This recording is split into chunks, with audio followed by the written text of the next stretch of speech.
infects disease of skin, wool, and eyes of sheep and goats. So when you see the leather industry, it has a significant impact on the Indian economy. So it is among the top 10 foreign exchanges earners for the country. So then that when you see the Indian cattle and buffalo population, it accounts for about 20%, especially for leather production, and goat and sheep population of country accounts for about 11% of the world total. It also accounts for about 13% of the world's total leather production. It is also the second largest producer and consumer of the leather footwear. So as far as consumer point of view, we are the second largest producer as well as consumer of the leather footwear. So when you see the major footwear and other products producing states in India, so especially Tamil Nadu, that's the reason we used to have a dedicated institute called CLR, Central Leather Research Institute. Then West Bengal, Uttar Pradesh, Maharashtra, Punjab, Karnataka, Madhya Pradesh, Haryana, Kerala, Rajasthan, and Jammu Kashmir. So you can be able to see the share of these footwears export wise in India, contribution wise, finished leather, then leather footwear like that. So when you see the wool industry, so it is an essential fiber for producing winter clothing, floor coverings, and industrial usage. There are so many purposes for which we need to depend on wool, especially temperate climate. People used to depend on wool fibers, otherwise the belongings which is made of wool. So in India, if you see with the third largest sheep population, almost we are having about 75 million populations, which is the ninth largest wool producers in the world.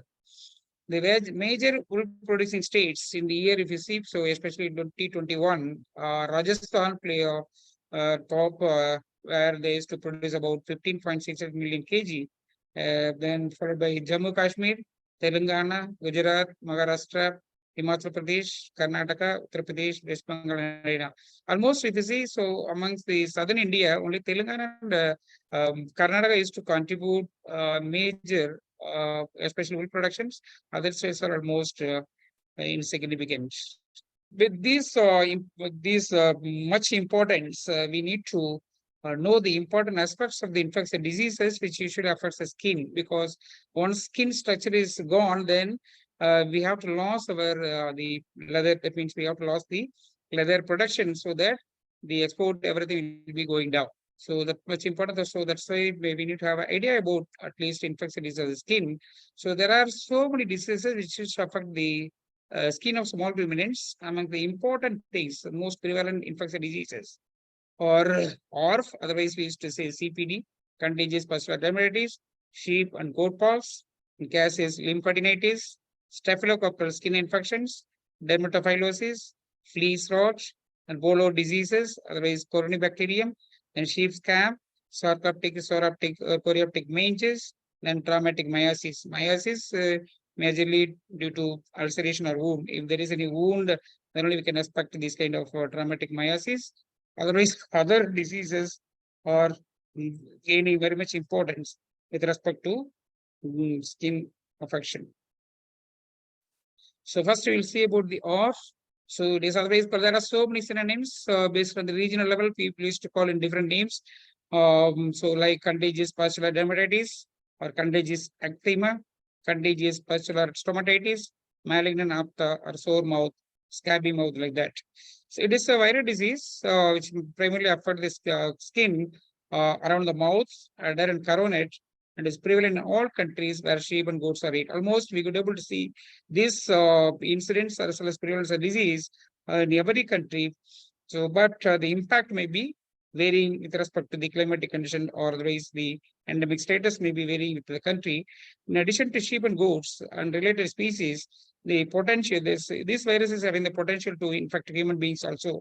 So that means humans are also very much susceptible to infection through contact with infected animals, fomites. So that's the reasons whenever we have chance to treat those animals, we have to wear gloves in view of protecting ourselves from the virus contraction.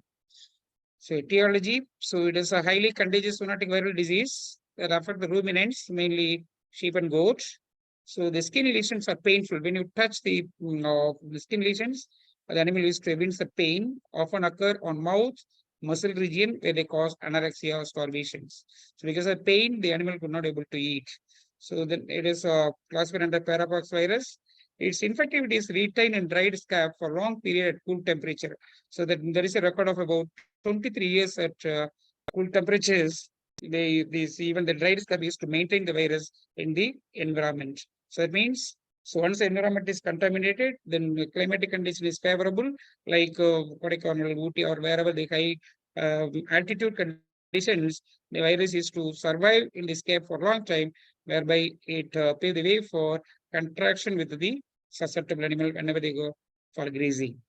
The recommended disinfectants, actually, these viruses are susceptible to iodophos as well as 2% formalin, but most the preparatory preparations are adequate provided surface are clean before applications. So there are certain preparatory preparations which are also adequate to inactivate these viruses, but the bioburden, otherwise the environmental condition has to be reduced. So after reducing the bioburden level, if you apply these preparatory preparations, it may be of much effective.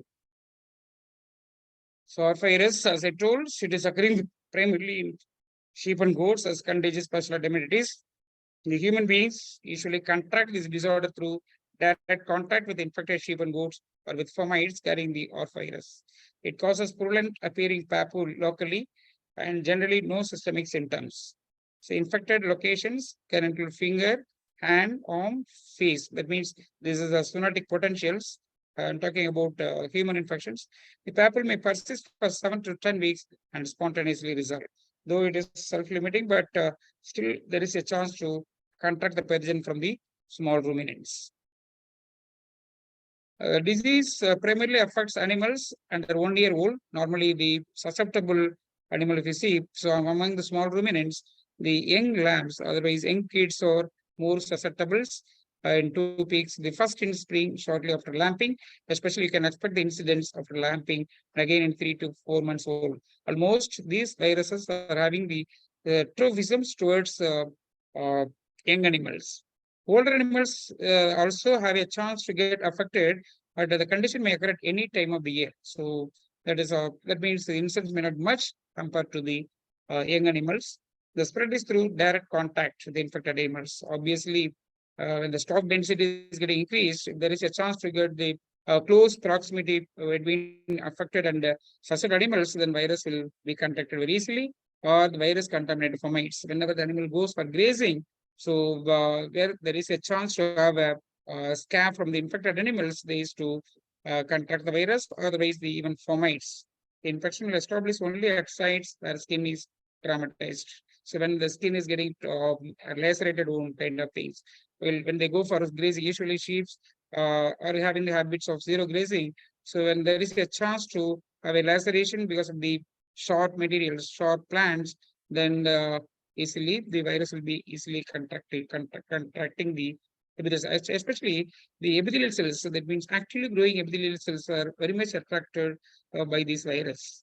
The morbidity usually approaches 100%, but in most outbreak, mortality is negligible. Mostly, even if it happens, it may be due to the starvation, otherwise anorectic conditions, if at all the animal is not treated. So transmission, so the virus in skin lesions and scab is thought to enter the skin cuts, abrasions by direct or by fomites. The virus will be viable in wool about 1 month after the lesions have healed. Even the lesions is healed, then still there is a chance to have a virus. Virus can withstand dry sunlight. Disinfectant special hypochlorite, alkalis, and iodophos. It can cause infection in human being. So coming to the clinical signs, all face more severe in goats than sheep. So the lesions on udder may result in abandonment of offsprings. That means the offsprings will not be allowed to get along with the animals. The foot lesions can cause transient lameness.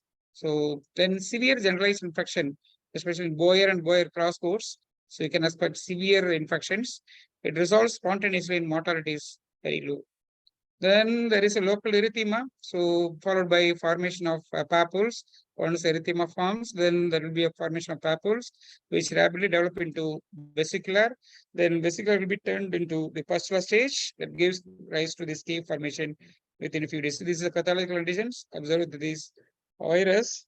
The removal of the scab at this stage frequently causes hemorrhage of proliferating underlying dermis, which appears as a papillomatous projections. So before complete healing, if we peel off this that means scab, then we can expect hemorrhage from the lesions.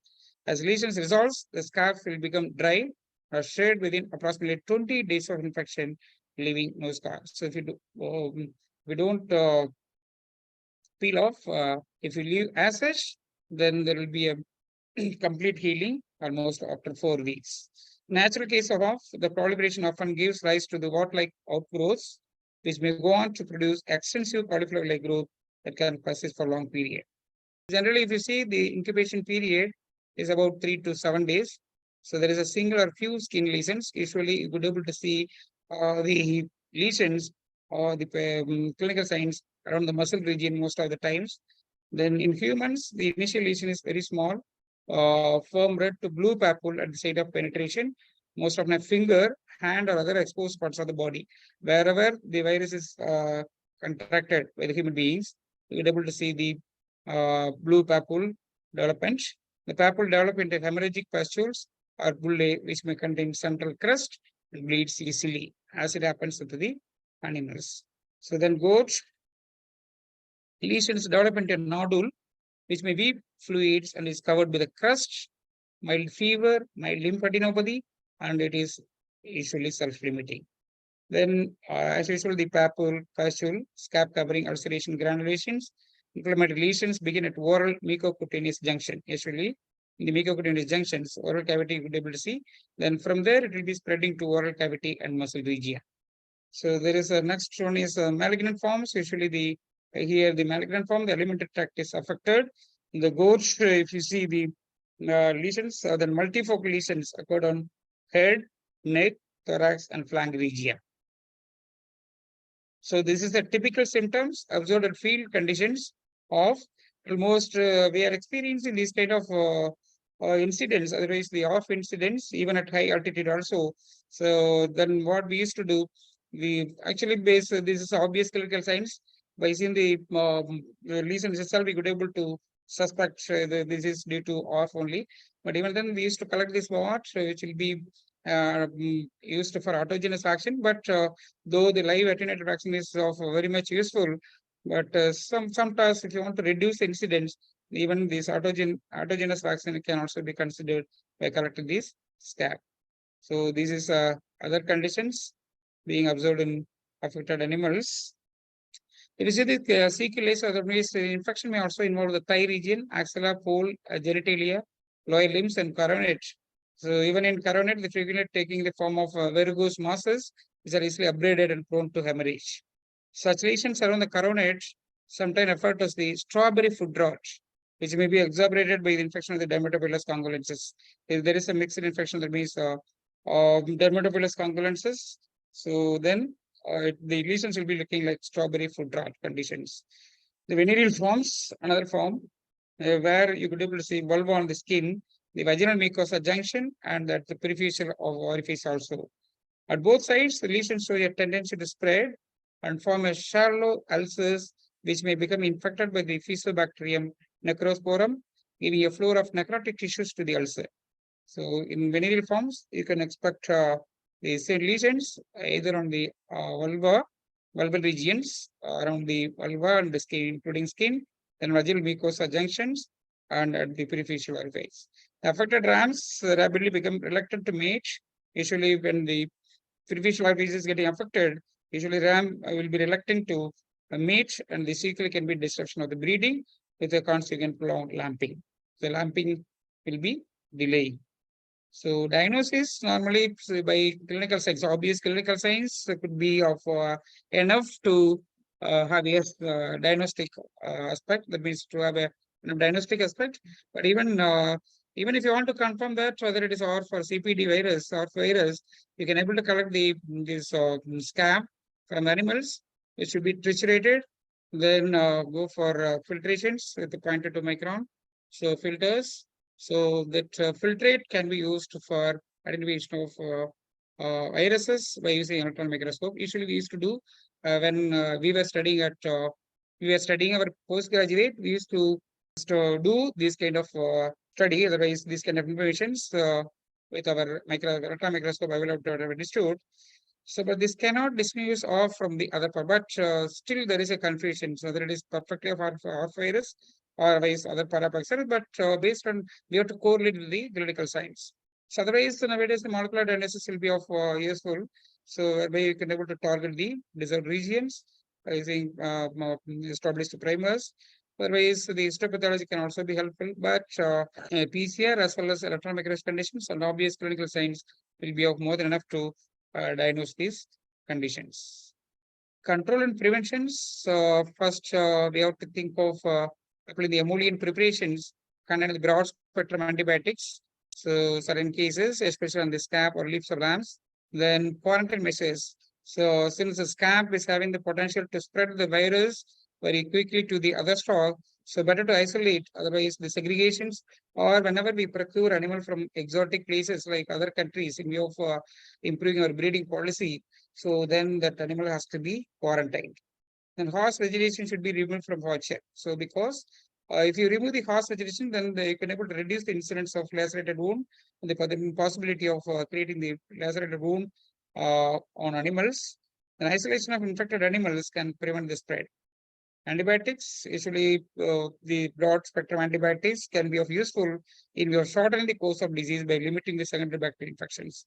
So whenever the virus is there, actually general fact is there, when the virus infection is there, obviously it paves the way for providing conducive environment for opportunity pathogens, especially bacteria. In view of arresting the secondary bacterial infections, always we are considering broad spectrum antibiotics. So, otherwise, use of live vaccines actually there are attenuated live vaccines available against this disease. So, though we used to encounter these diseases as sporadic or otherwise low endemic level, otherwise we saw even less follow endemic level. So, this vaccine is available, which could be employed through, that means it could be administered through thigh or behind the elbow or on the caudal fold, depends upon the animals. Otherwise, whether it is of you or otherwise lambs or otherwise ram, something like that. So based on which you have to choose the best route of administration. So usually they used to produce the cell-mediated immunity. So usually pox viruses. So usually we used to target the cell-mediated immunity rather than depend the humoral immunity. So the ewes should be vaccinated behind the elbow so at 6 to 8 weeks before lamping. So in view of increasing immunity, whereby you can able to improve the immunity to the offsprings. If you want to really improve the immunity level of offsprings, better to vaccinate the dam. So by at least 1 or 2 months before. There is a concept being employed in almost all animals. So the same thing is being employed here also. If vaccination during an outbreak is considered necessary, and the commercial vaccine is not available, suppose there is no commercial vaccine available. So there are certain countries where they may not have the provision to have a better vaccines. In such circumstances, in view of reducing the incidence of the disease, so you can go for autogenous vaccines. Autogenous vaccine can be prepared and used in flocks subject to national, but only thing you have to get approval from the National Regulatory Authority if at all you want to go for mass vaccination, especially at flock level. So by using any autogenous vaccine. So preventions. The first vaccine for contagious eczema was developed at Texas Agricultural Experimental Station at Sonora, Texas in 1930s. Then they vaccinated sheep. They found that the vaccinated sheep recovered faster disease. They were reducing the damage caused by the disease. Then the scab formations after vaccination is desirable. Actually, scab formations after vaccination is desirable because it is an indirect indication of successful vaccination. The major analog protein of that means of virus can induce strong immune responses. As a major immunogenic protein, ORF virus 011 protein can induce a strong antibody response by stimulating lymphocytes derived from draining lymph nodes. Further, so the ORF V, that means ORF virus 059 protein has also significant potential in subunit vaccine development against antigenically identical ORF viral strains. It appears to be responsible for inducing post-neutralizing antibodies and plays an important role in the virus cycle. So this ORF V011 is playing major role by inducing stimulating lymphocytes. So whereas this protein is playing major role with neutralizing antibodies. So that's what about the ORF. The next disease is sheep and goat paws. Almost this is a this disease is causing devastating effect throughout India, especially northern India, and is a malignant pox disease of sheep characterized by fever, multiple non-vesicular swellings on the skin and mucous membranes. And then sometimes it causes rhinitis, conjunctivitis, and respiratory distress also. The distribution of sheeppox and goatpox is almost identical. Almost everywhere you're able to see these cases of these both sheep as well as goatpox. Although only one disease may be reported when virus spread into the areas. So suppose if there is a chance to spread both the viruses, at least one virus will be predominantly producing disease in expedite manner rather than other one. So they reflect the host preference of the individual strains of Capripox virus. So it indicates the host preference, that is species tropism as well as host preference. In etiology, it is caused by the Capripox virus. All strain of Capripox virus, including those that cause lumpy skin disease in cattle. Actually, we are facing the problem now. So because of this Capripox virus, that's the reason we used to use our goat pox vaccine as alternate in view of inducing immunity against lumpy skin disease. So usually this Capripox virus will also replicate in sheep. So that means lumpy skin. Some strains are equally pathogenic in sheep and goats. There are certain strains, like for example, if you take Kenyan strains, which is have the same tropisms towards both species, that means sheep and goats, but most produce clinical disease in only one species. So when you see the stages of post lesions, generally we might have studied in pathology. So usually there will be a roseola erythema formations, then firm raised papules with a zone of hyperemia around the base. So second stage. Then there is a vesiculations. That means you can able to see the yellowish blister with pitted center portions in the affected area, like vesiculations. Then there will be formation of pus. That means pustular stage. Then the last one is thick red tennis scab. So there will be scab formations. It is mainly confined to udder and teeth. So when you see the both viruses, sheep and goatpox virus, so the most severe form is sheeppox only. So compared to goatpox, sheeppox and goatpox virus are mainly highly host specific natural. Naturally, they are having host specificity, but the exception is Kenya, where sheep and goatpox, which affect both species, that means goat as well as sheep. Sheep and goat pox are highly contagious. Actually, so usually the pox viruses are having the natural tendency of spreading very fastly through the scab. So otherwise, when you have the direct contact, otherwise, even if you have a contact with the scab or the any fomites, it will be fastly spreading. That means contagious disease. So the imported breeds such as Merina as greatest, that means amongst the sheep, the Merina species is having showing high susceptibility to sheep pox. And young animals are always at risk. In the severe losses occurs if lesions present in udder. So suppose if the lesions are present in udder, obviously the young ones will be suffered from milking. So you will be able to see the Lambmortality, so that the severe losses will be incurred by the farmers. The transmission mostly of inhalations from the scape formations, otherwise skin abrasions, also by stomach. Sometimes the mechanical transmission by stomach is sensibly wherever the fly populations are fly anines are there.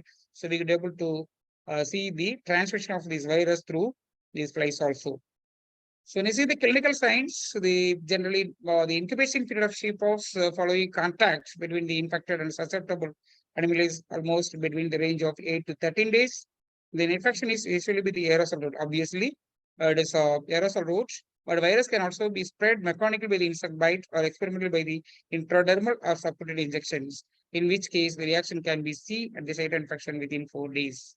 So sometimes even unknowingly, if people go for vaccinating animals, if they use the single syringes, sometimes are holding the animals and again holding the animals without gloves, everything, then still there is a chance to spread the virus to the susceptible stock. Lambs, so usually the malignant form is more common.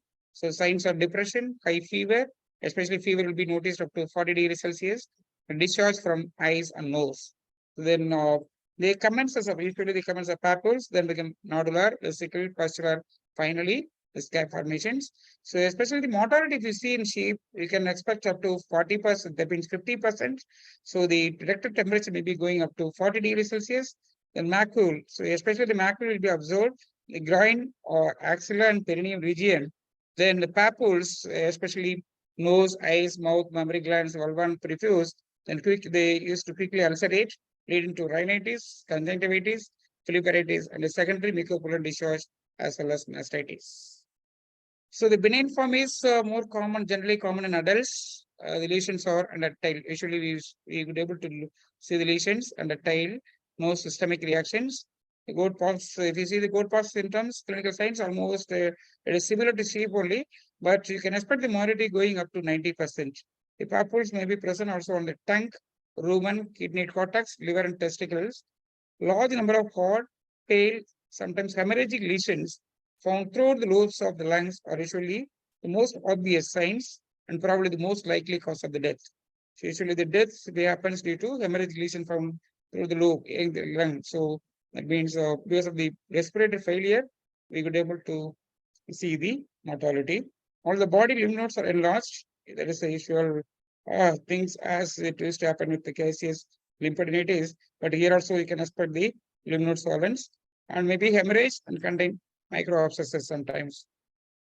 So this is the conditions being observed with the sheep pox in affected animals. See, sometimes, so the sheep pox could be observed. So the breeds which are being reared for wool purposes. So once you shear the wool, you could able to see the pox lesions like this. So this is a severe form of sheep pox. Especially we could able to see this kind of infections in high altitude, especially Himalayas, Himachal Pradesh, Jammu Kashmir, like that. So diagnosis, so direct fluorescent antibody technique. So just we have to collect the edema fluid. If we have the monoclonal antibody, so we can go for direct fluorescent antibody technique. So that is like we used to use this technique for diagnosis of rabies. Then otherwise indirect fluorescent antibody technique. So in view of assessing the antibody status, or otherwise usually the electron microscopic or detects pox cells with inclusion bodies. If you want to grow, that means if you want to go for virus isolation of sheep pox, usually the sheep testis cells, salam testis cells are being commonly used as a substrate for virus propagation as well as virus isolation. Treatment, normally for any viral infections, we have to think of using the palliative treatment with antibiotic ointment. So in view of arresting the secondary bacterial infections. Then if lesions are being observed in the muscle region as well as oral cavity, so then the laxative feed should be considered like porridge. Then so we can go for if DL is neither, obviously we can prefer to give intravenous fluids. Fluid therapy can be considered. When you come to control and preventions, usually there is no effective treatment other than supportive therapy with antibiotics and fly control. Usually, if there is a chance to spread the virus through stomaxis, some kind of flies, the tsetse flies, especially tsetse, stomaxis will be of more prevalent nature in African countries compared to our Indian subcontinent. But still, so we have to think of giving supportive therapy with broad spectrum antibiotics in view of arresting the secondary bacterial infections. Then prevention countries free of sheeppox is directed towards prohibiting the import of live sheep. Generally, so actually, as far as our country is concerned, it is endemic. But so when the country which is being considered of free of sheeppox, usually they have to go for prohibition of importation of live sheep or goats or the product from the pox endemic regions. Then prevention in endemic areas rely heavily on vaccination. Mostly, we have to think of vaccinated animals so that the population immunity will be achieved. So, in view of reducing the transmission dynamics of pathogens. So, that's option. So, that's the reason we used to go for mass immunization. The vaccine against sheeppox, like all other pox viruses, are live vaccines. That means still sits in the produces lifelong immunity. So, cell-mediated immunity. So, people used to prefer to go for live attenuated vaccines. Almost even 10 hours also developed some cheap goatpox vaccines where we have gone up to even more than 80 percentages in lamb, that means testis cells. Then inactivated vaccines at best provide only short-term immunity. Suppose there is no option to get the live attenuated vaccines, then in such circumstances, we may go for inactivated also, but it is to yield only short-term immunity. The immunity is predominantly cell-mediated. Of course, all pox viruses will need to have a cell-mediated immunity, but the humoral response appears to be of secondary importance, consequence of which that replicating antigen provides more effective immunogen. Attenuated vaccines issued in Kenya, they used to use the 0240 Kenya sheep and goat pox strain, which is being used in sheep and goat. Namely, the Romanian and RM65 strains used in sheep and in cattle. Whereas in India, so the Mysore strain and Gorgon strains are being commonly used in goats. Goat pox vaccines. Vaccines, sheep pox, live attendant vaccines should be given at 6 months of age. Whereas goat pox vaccines, it is also live attenuated vaccines. It has been developed in Tanos also, is for field use. See, the vaccine has to be given at 6 months of age. So the next disease is caseous lymphadenitis, which is also having very good impact on infecting that means affecting the skin. So it is a chronic contagious bacterial disease that manifests clinically as abscess of peripheral as and/or internal lymph nodes and organs. The characteristic purulent material is very thick and non-odorous. So you can't evince any odor, but it will be of very thick nature. The Corynebacterium pseudotuberculosis, which is considered to be the causative organism of the caseous lymphadenitis, has a valid claim to be of perfect parasite. Once established in the body, the bacterium can avoid the host immune system with apparent ease and remain there for the rest of an animal life. So once animal is infected by the pathogen, then it becomes a lifelong carrier. That means, so the pathogen will be persistent in the body for almost the entire life of the animals. If left unchecked, the disease is contagious enough to infect the majority of sheep within a flock. It rarely causes enough harm to kill an animal. Even away from its ovine host, the pathogen is well equipped for long-term survival in the environment. So synonymically, this disease is being called as pseudotuberculosis or cheesy gland in case of small ruminants. So when you see the clinical signs, infections are classically associated with the formation of pyogranulomas. That means the granuloma with pus. These lesions present two main forms which may coexist within the same animal. Sometimes the two forms may coexist in the same animal also. The external form of the disease, also known as superficial or cutaneous, which is characterized by abscession of the palpable lymph nodes of the body. Occasionally, the external lesions may appear as a subcutaneous abscess, not directly associated with the lymph nodes. So it will be appearing only as subcutaneous abscess. However, this type of lesion is uncommon even in heavily infected flocks. That means very rarely we used to encounter this kind of subcutaneous abscess problems. Whereas the visceral form of the disease is usually associated with the development of abscess within the internal lymph nodes and other organs, their principal location being lung parenchyma. So this is the condition of caseous lymphadenitis, goat. Even you see the pyogranulomas. So once you make the snake, or if you put a pressure, the pus will be coming out. So gaseous lymphadenitis. So diagnosis is usually the physical examination of lesions associated with the lymph nodes. So suppose that there is a granuloma, that means you have to open the granuloma and see whether pus is coming out or not. Then you have to go for bacterial. We have to go for bacterial culture of suspected lesions. You can able to collect the pus and the fluids from the granuloma in this tissue. We can go for bacterial culture, otherwise serological testing. The presence of an external abscess on a small ruminant is highly suggestive of caseous lymphadenitis, especially in location of peripheral lymph nodes. However, definitely diagnosis is only by bacteriological culture of purulent material from an intact. Generally, in general practice, the bacterial disease, apart from the obvious or overt clinical signs, if you want to confirm it, better to go for culture, followed by your primary, secondary, and tertiary identifications, or otherwise the molecular diagnostics. Animals with visceral abscess pose a greater diagnostic challenge. In such circumstances, we can rely on radiography or ultrasonography to detect internal lesions. Preventions. So generally the antimicrobial treatment, that means you can go for intralesionals or systemic inoculation, that means administration, then supportive care. Control generally by strict biosecurity measures or otherwise elimination of diseased animal from the herd or flock. Then we can go for vaccination, disinfection of shearing equipment and other instruments used for production procedures like castration equipment, air tagging, so between animals, the removal of hazards in the environment that could potentially injure the skin, then pre-purchase examination for lesions serological screening, and a period of quarantine before introduction of new animals. In much of the world, we see the measures to control cases lymphadenitis in sheep are based on the use of vaccine. In foreign countries, people used to depend on the vaccines. There autogenous vaccines consisting of washed and formalin killed bacteria are the sole products currently licensed for use in UK. But elsewhere, other parts, if you see, they have been largely replaced by vaccines based on the toxides of concentrated, purified, formalin inactivated PLD. So that means like the way we used to produce a tetanus toxide, here also we can rely on the preparation of toxide by growing the bacterium. That means you have to go for culturing the organisms, then convert exotoxins into toxides and purify it.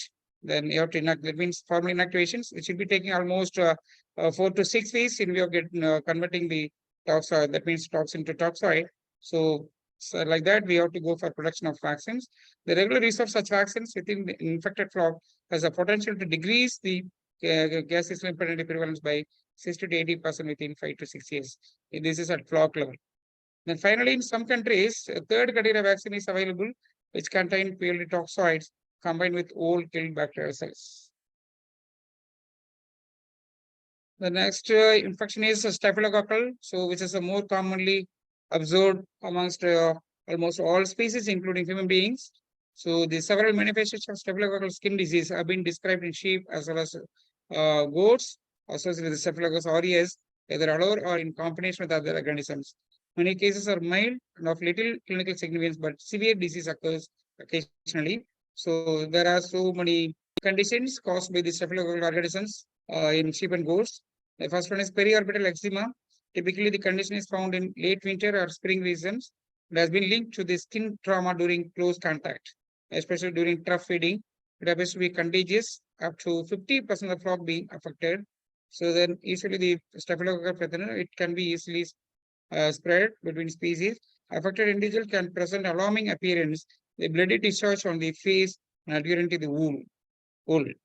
Area of skin most likely to be affected are over bony prominence of the face, especially orbital rim, base of horns, ears, nasal, and maxillary bone. These are most predilection sites. The next is folliculitis. Here, the folliculitis is inflammation of the intact hair or wool follicle. The coagulase positive staphylococci have been isolated from small pustular lesions like plugs on the skin of mussels or beneath the tail of lance. Group of transient lesions may arise and disappear over a period of weeks. Rarely, more severe infection with the rupture of the hair follicle, that means furunclosis, have been recorded. In impetigo conditions, it is inflammation of interfollicular skin with the development of intraepidermal pustules. Then other impetigo also seen in sheep, it has been linked to folliculitis in lambs and is thought to be due to cross-infection and contamination. The next conditions, which is more rarely we used to encounter in small ruminants, but is commonly observed in human beings, scalded skin syndrome. So it is a generalized exfoliated disease and associated with acute renal failure has been described in lambs. The pure culture of Staphylococcus aureus was isolated from the lesions. But most of the times, the scalded skin syndrome is being predominantly reported in human beings. So this is the conditions of the Staphylococcus affecting the goats. And sheep's cap, almost the soraptic, coriaptic, and sarcoptic species. So sheep's cap is an acute or chronic form of allergic dermatitis caused by the non-burrowing astigmatic mites, soraptic ovis. Then mites feed within hours of contact, and initially the lesion is small rice vesicle filled with clear fluids. The excess serous fluids leaking from the vehicle dries to form a yellow scab about 1 centimeter in diameter, often with a moist, faintly green and periphery. Then at periphery, you could be able to see. The later stage of infestation is characterized by a rapid increase in mite numbers and lesion spread. So scab mites, being a semi-liquid pool feeders, usually they used to make the environment as a semi-liquid so that they could be able to eat very fastly. Usually the scab mites cannot feed on hardened scab. So once the scab is hardened, they may not eat. So that means with the hyperkeratinized skin, also they may not eat. And buildup of toxic fecal materials, even toxic fecal materials build up, they may not eat. So they are forced to aggregate. So because of these conditions, hardened scab, hyperkeratinization, build-up toxic fecal materials, they are forced to aggregate at the periphery of the expanding lesions. Like fungus, they used to find the dwelling at peripheral regions. The lesions gradually spreads outwards as the mite population increases. Generally, we could able to see the rubbing and head tossing. They are become more excessive. So when the animal becomes, the animal shows rubbing and head tossing, very frequently, then we can suspect the sheep scam. Areas of wool loss may appear, actually like alopecia, together with the open bleeding wounds. Sometimes in that open alopecia area, we were able to see the bleeding of wounds. Sheep rapidly lost the conditions and ability forms fitting may results. So this is the chart which describe about the main styles like thoracic, sheep's cap, sarcoptic, thoracic each mite, periaptic, food mange, demodictic, follicular mange. So species Soraptis ovis, Sarcoptis kb or ovis, then Sorobia ovis, Periaptis bovis, then Demodex ovis, sometimes Demodex aries. So life cycle, if you see, almost they used to have a different life cycle days, 10 to 12 days for Soraptis, Sarcoptis 17 days, Sorobia ovis about month.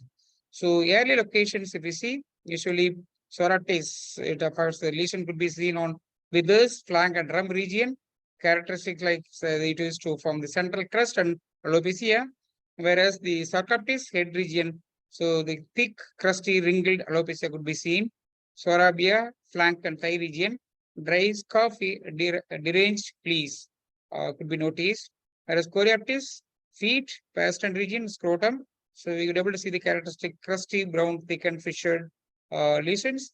And then the demodictic follicles and sebaceous glands over entire body of eyelids, prefuse, vulva, neck and back region, normal to nodular or pustular conditions could be sometimes relatively even non-pathogenically will be observed. Whereas louse, usually the fleas, the louse, what we call ovis, then blue body louse, face louse, like Linocanthus ovilus, foot louse, like Linocanthus pedalis. So there they used to live in upper sides, withers, face, body, and hairy legs, scrotum. So there it will be having the a different life cycle, maximum of months to years.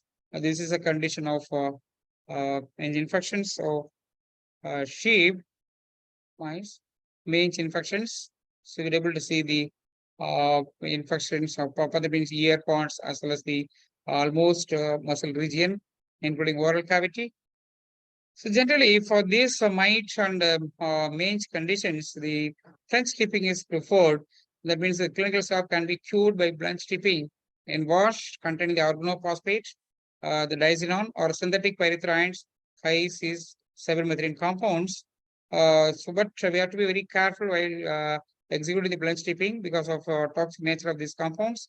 The organophosphorus and some SP compounds, that means synthetic pyrethroids, dips are effective after a single dipping, but some SP formulations require second dip after 14 days. Mostly, if you use the organophosphorus or organophosphate compounds, even a single dip may be sufficient, but the synthetic pyrethroids may have a second chance.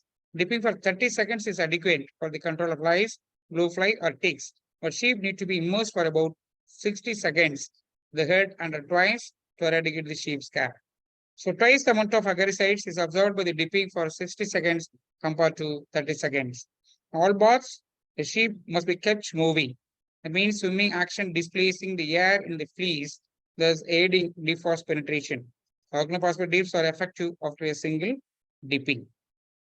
Whereas coming to the systemic endoctocines, so that means systemic endoctocines like macrocyclic lactones, they have both acaricidal as well as anthelmintic properties. At present, the macrocyclic lactones are administered as injections. The correct dose, according to body weight, we have to calculate, otherwise there will be a toxicity. It controls ectoparasites anywhere on the body through the injection of active ingredient. At present, the doramectin, ivermectin, moxidectin are only authorized macrocyclic compounds for sheep. Usually people used to prefer to go for ivermectin at the dose rate of 200 microgram per kg body weight. So if ivermectin toxicity is being observed, people move to Doramectin and Moxidectin. Mostly, people are preferring to use these ivermectin compounds. And then coming to the bacterial fungal infection of skin and wool. So the first prime important is dermatophylosis. So it is otherwise called as mycotic dermatitis, lumpy wool or cakey wool. So the dermatophylosis is economically important to sheep industry, not only because of the damage to the skin and to the fleas, but also because it is a major predisposing cause for fly strike, especially in industry. So otherwise blowfly. So the fly strike will be noticed. So that means the dermatophylosis is used to create the conducive environment to attract these flies. So whereby you could able to expect the blow, that means fly strikes. The disease is caused by the filamentous bacterium, Dermatophilus congolensis, which attacks the epidermis skin. Sometimes even it also causes eye problems. So that means blepharitis. In the early stage of the disease, a serious exudate produced by the skin infection at the base of the wool fibers result in matting of fibers and formation of hard, thick, dry crust in the stable. So in chronic infections, as the wool fibers grows out, the crusty exudate persists, forming a hard, dry text in the stable. These may not be obvious until the wool is, and that means sometimes it not be visible, but once you go for handling the wool or shearing, you could able to see these kind of conditions. So this is the dermatophylosis conditions in goats, especially the crusty scaly lesions involve this goat head, ears, as well as neck. So the death usually follows as a result of secondary bacterial infections or from fly strikes. When you expect any fly strike or the secondary bacterial infection, severe secondary bacterial infections, then we could able to see certain percentage of mortality, otherwise some rare mortality. Whereas the strawberry foot rot is also caused by dermatophilus infections. So this is characterized by dry crust on the skin above the coronet. Removal of the crust exposes the proliferative granulomatous lesions. When you remove the crust over the skin, it exposes proliferative granulomatous lesions. In susceptible flock, it may also be associated with the contagious versus mixed infection. You could be able to see the CPD along with the dermatophylosis conditions affecting pastures or hog. So sometimes even the dermatophylosis will affect the foot region. It paves the way for development of the foot rot also. In most sheep, the development of good immunity and the lack of favorable condition for the continued reinfection of the skin result in self-cure, with the lifting of the scabs off the skin as the wool fibers grows out. In some sheep, the active lesions will persist, they may require treatment. So if the condition persists, then we may have to go for treatment. The treatment is warranted. The recommended treatment is long-acting oxytetracycline. That means the way we used to give for anaplasmosis. Here also we have to give oxytetracycline at the rate of 20 milligram per kg body weight through intramuscular route. The next one is fleece rot. So it is an exudative dermatitis condition caused by the bacteria, usually Pseudomonas aeruginosa. Other bacteria that can also cause the fleece rot include Pseudomonas species, Corynebacterium species, Staphylococcus infection, Bacillus cereus. So predominantly caused by the Pseudomonas aeruginosa, but there's a situation whereby other bacteria can also, like these bacteria also can produce the fleece rot conditions. Active infection causes discoloration of fleas, the color depending on the bacteria present. Green or brown banding of the stable is usually associated with the Pseudomonas aeruginosa infection, where the blue banding is caused by Pseudomonas indigofera. Whereas the discoloration may have some effect on the value of the wool, the main economic loss is the result of the increased susceptibility of affected sheep to fly strike on the body. So that means it paves the way for attracting the fly strike. So this is the fleece rot conditions being observed in sheep. Then Pseudomonas, that means the clinical signs we see on opening the fleece of affected sheep, there is a discoloration of wool, sometimes with evidence of serious exudate at the base of the stable, where there have been several episodes suitable for the development of skin lesions. There may be several distinct bands of discoloration in the stable. Some sheep may show evidence of skin irritation with rubbing and biting, while there is an acute dermatitis lesion. Next is clinical bolo disease. So the affected area are well defined with dark gray to almost black spots, patches or bands visible on or on in the fleece. They are more common on the neck and shoulder region, but can affect the back also. The woolly affected area Wool in the affected area is visibly shorter, less dense, and fragile. At the base of the stable, there are yellowish to grayish white scaly deposits. In acute cases, there are circumscribed reddish purple skin lesions with a tender skin that cracks when handled. On shorn sheep, affected area have a chalky white appearances.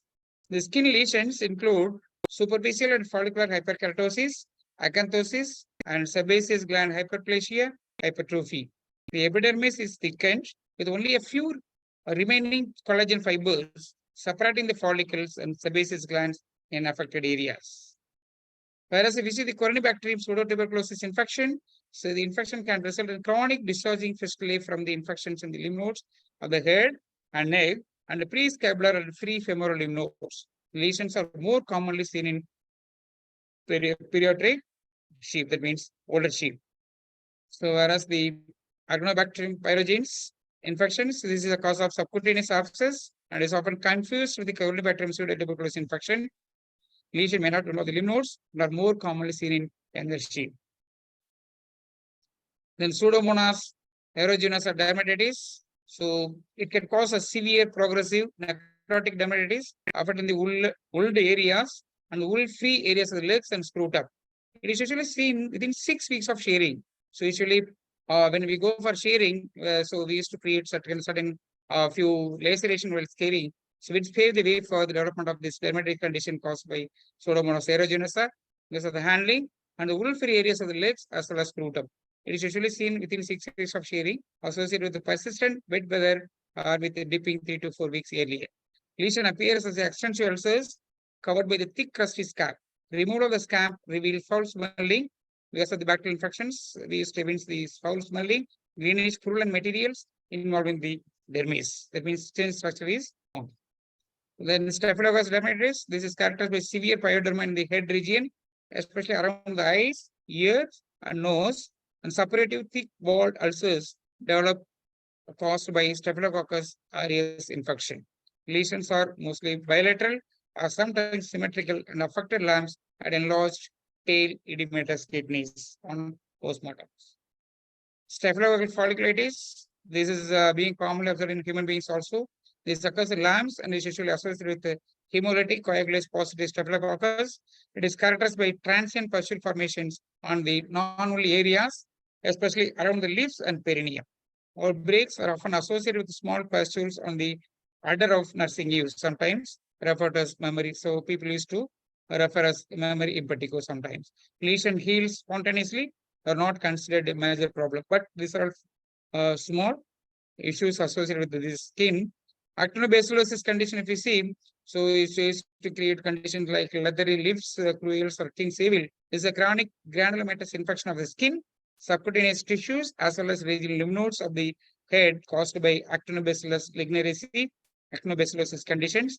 It is more common in adult sheep and may be associated with wounds or skin abrasions or grass seed penetration of the skin as well as oral mucosa. Affected sheep have chronic granulomatous abscess with extensive fibrosis in the subcutaneous tissues of the cheeks, lips, and nose.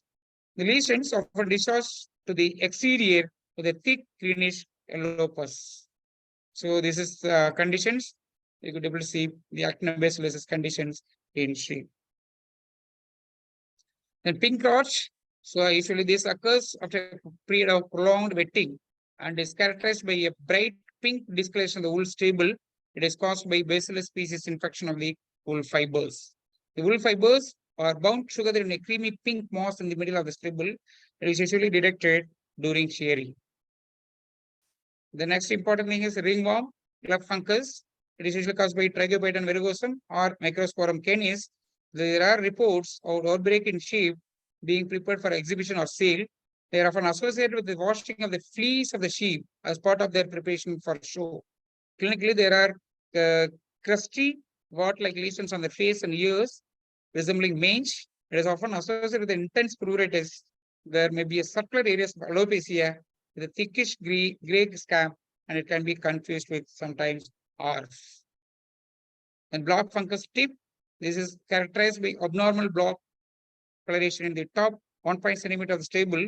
It is caused by infection of the wool fibers. The fungus called Peyronella chlormerata. The pigment produced is not scurable, but affects only a small parts of the fiber. Infection is usually associated with the previous damage to the old fibers. Another condition which is being frequently noticed in Western countries called canary stain. This is a diffuse, unscurable yellowish stain seen after the periods of high temperature and humidity. It is a diffuse staining of the stables, distinct from the banding, usually associated with the fleece rot caused by the bacterial infection of the skin. It is normally associated with the high zunch content of the fleece and presence of planarin and insoluble yellow pigment in zunch. So coming to the next aspect, the ocular infections. So almost most of the ocular infections are caused by the infectious diseases. The infectious keratoconjunctivitis has major problems being noticed in small ruminants. So otherwise called as contagious keratoconjunctivitis, contagious ophthalmia, inclusion bodies keratoconjunctivitis, pink eye, other blindness, or snow blindness. Actually, in different region, people used to call in different names. So the major pathogen which is being responsible for causing this infectious keratoconjunctivitis is Mycoplasma species, especially the Mycoplasma conjunctivae is now considered the primary causative agent of the infectious keratoconjunctivitis in domestic as well as wild sheep and goats. There were occasional reports of the chlamydia, like Chlamydia pecorum, especially Chlamydia pecorum, and other Mycoplasma species as a cause of the outbreak of the infectious keratoconjunctivitis. Then the Brahmella ovis, actually Neisseris ovis, previously Neisseris ovis, then Brahmella ovis, as well as Escherichia coli. They occur more frequently in affected eyes, and in one study, the Staphylococcus aureus occurred more frequently in mildly affected eyes. These bacteria may monopolize the primary lesions caused by the Mycoplasma conjunctivae and cause a more severe form of bovine keratoconjunctivitis. If you see the clinical signs, so there are 4 stages observed in ophthalmic conditions, especially infectious keratoconjunctivitis. Stage 1, there will be hyperemia of palpebral as well as palpebral conjunctival vessels, serous lacrimations, increased blinking and blepharospasm. The corneoscleral junctions may show congestion in preparation for vascular migration. So that is called Panus condition into cornea. That means vascularization. Then most cases don't progress beyond the stage but regress spontaneously. Whereas if you see the second stage, there will be a continuous stage 1, characterized by corneal inflammation of the blood vessel. That means pania conditions, vascularization of cornea. So reddish cornea will become very reddish, and panus spreading from the corneoscleral margin. Early keratitis cause great irritation, and consequently the blepharospasm and lacrimations are more obvious nature. Again, the spontaneous regression also occur at stage 2. If it proceeds to the stage 3, then progress from stage 2 to a more mucopurulent keratitis, the extension of migrating blood vessels or more purulent lacrimal discharge. That means mucopurulent discharge will be noticed from the infected eye. Sometimes shallow corneal ulceration is apparent, which affects the vision. These cases are very obvious, and usually we have to initiate the treatment. Stage 4, then corneal ulcer develops, vision is lost. If we progress to the 4th stage, usually the vision will be lost. Pus may be present in the anterior chamber of the eye, that means hypobion. These cases are slow to resolve even with the treatment. Even if we try the treatment, it is very difficult to revive the conditions. Corneal scraping may persist permanently following resolution. So this is the condition, means keratoconjunctivitis caused by Mycoplasma conjunctivae. Then ophthalmic it is associated with the Listeria monocyte. That means even Listeria monocytogenes also produces conjunctivitis. It has been described in cattle as well as sheep fed bald silage from the hoppers or ring feeders. So generally, this is actually Listeria is more commonly observed when you offer the silage foods to the animals. So if you offer like that, then the sheep is prone for contracting the Listeria monocytogenes. Apart from neurological disorders, it also causes conjunctivitis. The clinical examination revealed blepharospasm, cloudiness of the cornea, and swollen, folded iris with pupillary constructions. In some sheep, the floccular material was present in the anterior chamber of the eye and a catarrhal conjunctivitis. Some cases, even we could able to see the floccular materials in the anterior chamber of the eye as well as catarrhal conjunctivitis. So this is the conditions of conjunctivitis caused by the Listeria monocytogenes. Then parasitic keratoconjunctivitis. So mainly, though there are many species which used to induce this problem in animals, especially in Western countries, especially USA, but in main is Thalacia californiensis. The nematode eyeworm is sometimes found in the conjunctival sac or on the surface of the cornea, may cause discomfort and contribute to the development of conjunctivitis. Its pathogenic importance is uncertain, but still it produces the keratoconjunctivitis. Life cycle is indirect with the flies, Musca domestica, acting as an intermediate host. They deposit the larvae of the worms in the conjunctival sac and feeding around the eyes. So this is the conditions of Thalacia rhodesi, which produces keratoconjunctivitis conditions. Then bacterial proliferatis. The bacterial proliferatis may be caused by the dermatophilus convalescens. As I said earlier, again the dermatophilus convalescens, Actinobacillus ligneriense, Clostridium. So that means Actinobacillus ligneriense infections, which is normally characterized by the biochronomatous nodules with a draining tract. The impression smears of the exudate reveal the clumps of filamentous gram-negative bacteria and inflammatory cells. The pig head, actually the condition, the infection which is caused by Clostridium infection is generally called as pig head. Big head usually occurs in rams as a consequence of head trauma during fighting and butting. So that's the reasons the rams are normally vaccinated with the Clostridium for vaccine organisms in inducing immunity to arrest the big head problems and rams. Affected animals exhibit extensive facial as well as cervical swelling that may involve the eyelids. The edema may be severe enough to obliterate the palpebral fissure, leading to blindness, or may cause exposure keratitis when the animal is unable to close the eyelids fully.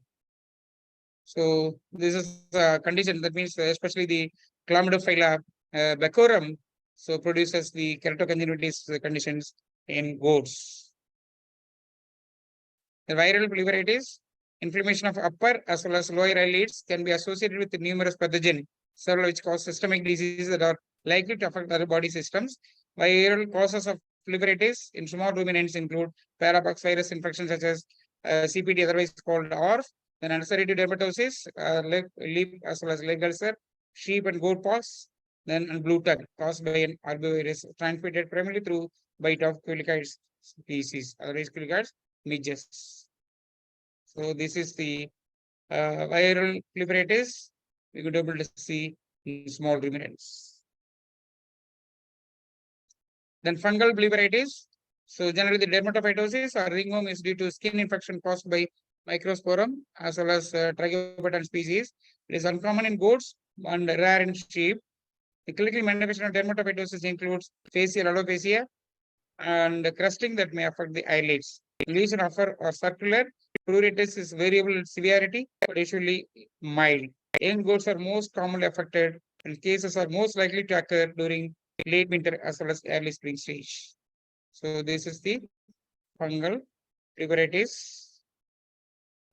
Parasitic proliferatis, variety of ectoparasitic infestation can lead to proliferatis either directly through the effects of parasite itself or indirectly from the pruritus and consequent self-induced trauma. Choriaptic, sarcoptic mange may cause it, but rarely involves only with facial area.